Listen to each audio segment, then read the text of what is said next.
La journée a débuté à 9 h au sanctuaire Saint-François d'Assise de Kaundora, où une foule nombreuse, composée de prêtres, religieuses et fidèles laïcs, s'est rassemblée pour accompagner l'évêque de Butembo-Beni dans cette célébration historique, l'ouverture de l'année jubilaire 2025, année de l'espérance.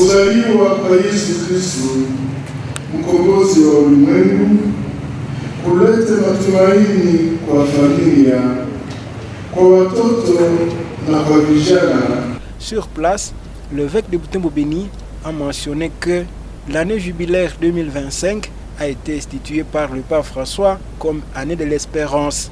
Monseigneur Sikuli-Paluku Melchisedek a ici lancé l'année jubilaire dans son diocèse.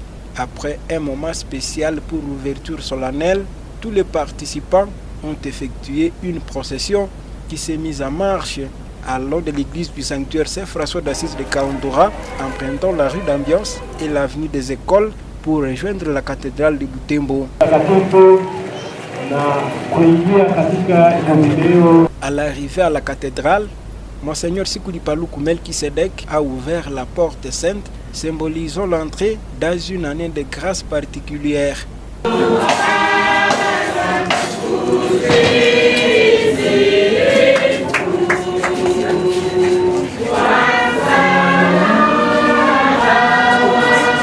Il a été le premier à franchir, suivi par les prêtres et les fidèles, avant de présider une messe solennelle marquant officiellement le début de l'année jubilaire.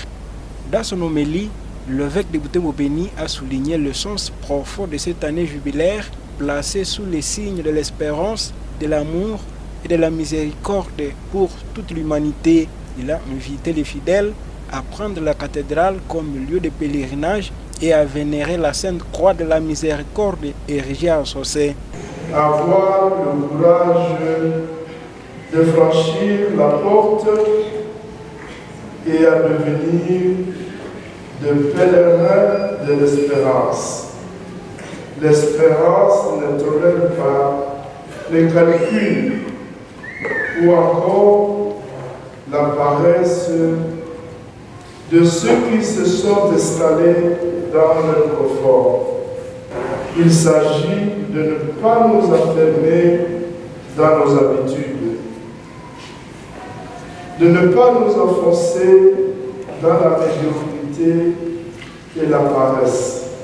Monseigneur Sikuli-Paluku Melchisedek a également rappelé que, selon les paroles du pape François, cette année spéciale vise à réconforter une humanité confrontée à de nombreuses épreuves, en affirmant que l'espérance ne trompe jamais.